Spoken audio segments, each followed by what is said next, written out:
ৰাজমুকুট থিয়েটাৰৰ 2025-26 নাট্যবৰ্ষৰ এটি বিশেষ গীত নীলিম দুচকুত নীল আকাশ আৰু বিদিশা দেৱীৰ কণ্ঠত সাংঘাতিক ধুনীয়া আৰু ইতিমধ্যে গানটো ট্ৰেণ্ডিংটোত আছে অসমত আৰু দুইটা গীতেই আচলতে থিয়েটাৰৰ গান প্ৰথমটো মিচিক ভাষাক আৰু দ্বিতীয়টো নীলিম দুচকুত দুইটা গান আজি আগতে এটা মুক্তি লাভ কৰিছে আৰু আজি নীলিম দুচকুত ৰাজমুকুট থিয়েটাৰৰ এই দুটা গানে ট্ৰেণ্ডিঙত খুব ধুনীয়া ৰাইজে সহায় লৈছে কাৰণ কিয় আজিকালি বিভিন্ন ডিজিটেল প্লেটফৰ্মত ৰিলছ বা ইনষ্টাগ্ৰাম ফেচবুকত তেনেকুৱা খুব বেছি গানবিলাক চলে এটা অংশ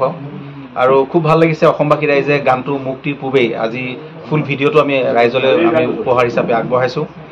যিহেতু 21 তাৰিখে ৱৰ্ল্ড মিউজিক ডে আছে আৰু 20 তাৰিখে আমাৰ কলাগুৰু বিষ্ণুপ্ৰসাদ ৰাভা আমি সকলোৱে ৰাভা দিৱস হিচাপে পালন কৰোঁ আৰু দুইটা দিৱসৰ আৰু ডেৰ লগত মানে দিনৰ লগত আমি সংগতি ৰাখি গানটো আগতীয়াকৈ আজি মুক্তি লাভ কৰিছোঁ আৰু অসমৰ সংবাদ মাধ্যমৰ যোগেদি আমি আশা কৰিছোঁ অসমবাসী ৰাইজে খুব ভাল পাব গীতটি আৰু অসমত চাগে মানে ফাৰ্ষ্ট টাইম ইমান ধুনীয়া দুগৰাকী নায়িকাক লৈ প্ৰথমটো গীত হৈছে আৰু শচীনে সাংঘাতিক ধৰণে কামাল কৰি দিছে আৰু গীতটোৰ লগত জড়িত মই সংগীত কৰিছোঁ লিখিছোঁ অভিজিৎ দাই লিখিছে লগত আৰু দীপকেশ বৰগোহাঁই সংগীত ব্যৱস্থাপনা তেওঁ ধুনীয়াকৈ শব্দ সংমিশ্ৰণ কৰিছে আৰু গানটো গোটেইখিনি ষ্টুডিঅ'তে ৰেকৰ্ড হৈছে আমি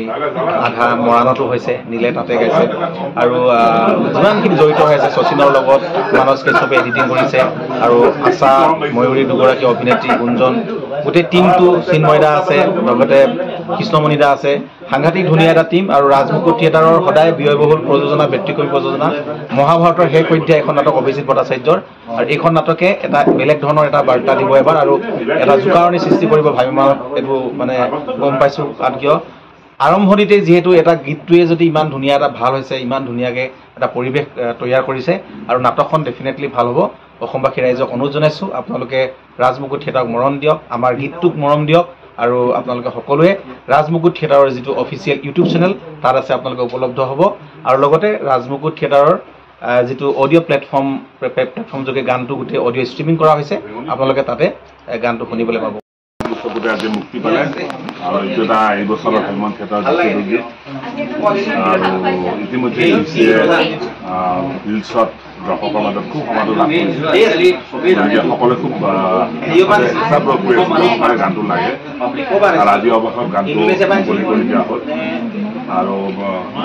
যোৱা কেইবছৰৰ পৰা হেমন্ত থিয়েটাৰৰ গানবোৰে দৰ্শকৰ মাজত সমাদৰ কৰি এই গানটো এটা ব্যক্তিগত ভাল গান এটা উলিয়াইছে আৰু শচীনে ধুনীয়াকৈ কোৰিঅগ্ৰাফি আৰু নায়িকা দুগৰাকী খুব ভাল আমাৰ মহময় নায়িকা দুগৰাকী আছে নতুন প্ৰজন্মৰ জনপ্ৰিয় নায়িকা গতিকে গুঞ্জন ভৰাদ্দাৰ গতিকে সকলো ফালৰ পৰা এই গানটো খুব দৰ্শকে সমাদৰ পাব আৰু গানটোৰ লগতে মহাভাৰতৰ শেষ অধ্যায় যিখন নাটক সেইখনৰ এটা সম্পূৰ্ণ ব্যতিক্ৰমধৰ্মী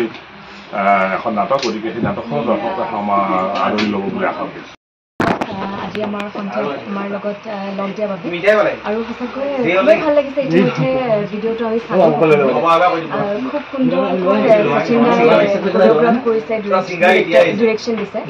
আৰু ৰাজমুকুট থিয়েটাৰ 2025-26 নাট্যবৰ্ষৰ এটা আচলতে শীৰ্ষক গীতটো ইমান ধুনীয়াকৈ ৰাইজে আঁকোৱালি লৈছে আৰু যিখন নাটক অভিজিৎ ছাৰৰ যিখন নাটক তেখেতৰ লিখনিৰ কথা ক'বই নালাগে মহাভাৰতৰ শেষ অধ্যায় নামটোৱে সঁচাকৈ আকৰ্ষণৰ বিষয়বস্তু গতিকে নাটকখনো ঠিক তেনেদৰে সকলোৱে আঁকোৱালি ল'ব আকৰ্ষণৰ মাধ্যম হৈ পৰিব বুলি আমাৰ আশা যদিও মানে মহাভাৰত নহয় কিন্তু মহাভাৰতৰ লগত সংগতি ৰাখি এটা সামাজিক কাহিনী হ'ব বুলি আমি সকলোৱে আশা কৰিছোঁ গতিকে সঁচাকৈ বহুতখিনি আমি আশাবাদী যে খুব সুন্দৰ নাটক হ'ব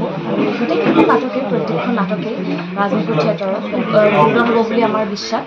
মানস কলিতাৰ প্ৰযোজনাৰে কাৰণ তেখেতৰ প্ৰযোজনা ক'বলৈ গ'লে সাৱলীল আৰু শক্তিশালী প্ৰযোজনা মানসদাৰ গতিকে খুবেই আশাবাদী আমি আৰু অসমৰ ৰাইজে মৰম দিব বুলি আশা কৰিছোঁ লগতে আপোনালোককো ধন্যবাদ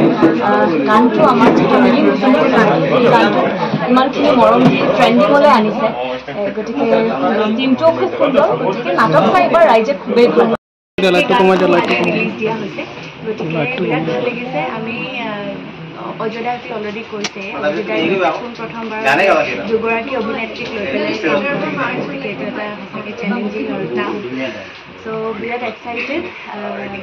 আশা কৰোঁ ভাল হ'ব বুলি আৰু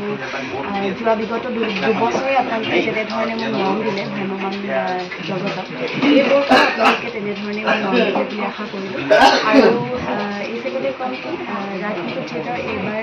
ব্যয়বহুল নায়িকা 3খন ভিন্ন ধৰণে